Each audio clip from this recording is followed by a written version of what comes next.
Hello, I'm Congressman Jeb Hensarling of Texas, and I serve as the chairman of the House Republican Conference.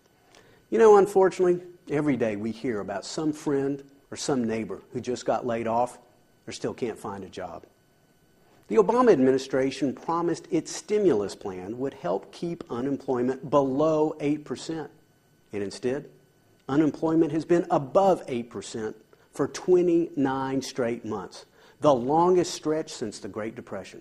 14 million of our fellow citizens remain out of work. So is it any surprise that the number one question in America remains, where are the jobs?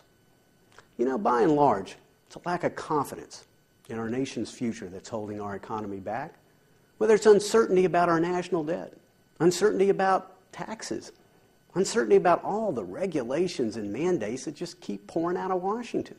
Small business owners are pleading for the government to stop the reckless spending, balance the budget, and then just get out of the way.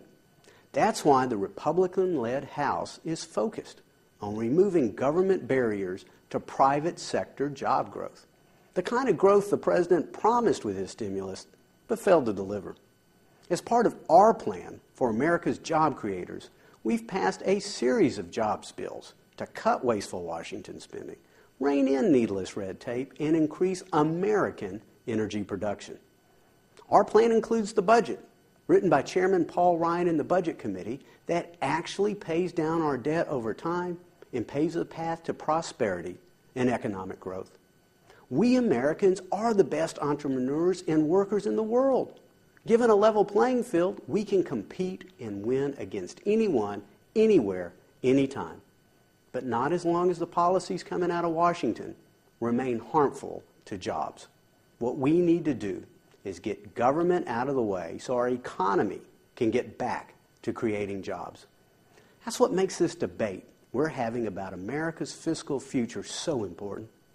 Our government has gotten so big, so expensive, it's keeping our economy from recovering as it should. Job creators are fearful that our $14 trillion debt is going to lead to higher taxes, which could harm their businesses and destroy even more jobs.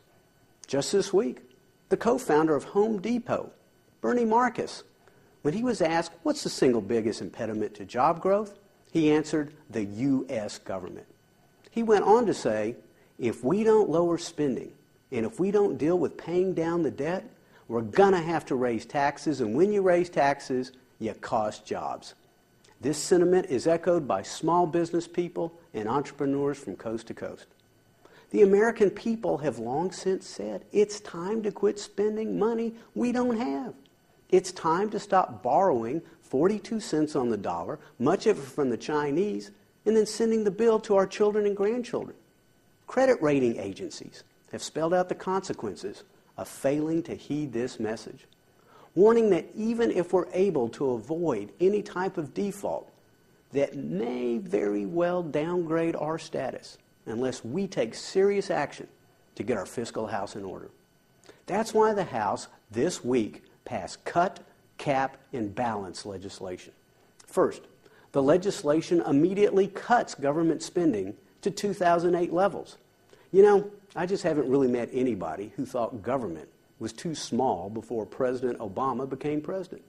Second, it puts caps in place to ensure government spending is put on a glide path to be no more than 20% of our economy, as it has been on average since World War II. Last but not least, it amends the Constitution to balance the budget once and for all. Every family, small business, and almost every state has to balance their budget. Why should the federal government be any different?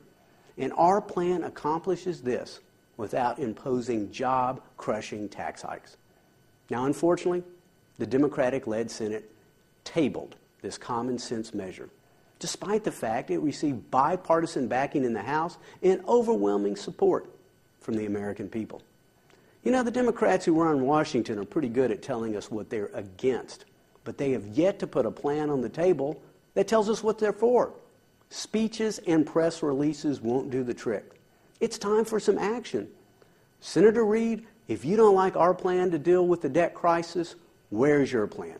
Mr. President, if you don't like our plan to deal with the debt crisis, where's your plan? if we're going to avoid any type of default and downgrade, if we're going to resume job creation in America, the president and his allies need to listen to the people and work with Republicans to cut up the credit cards once and for all. It's time to cut, cap, and balance. That's what will give us jobs, hope, and opportunity. Thank you for listening.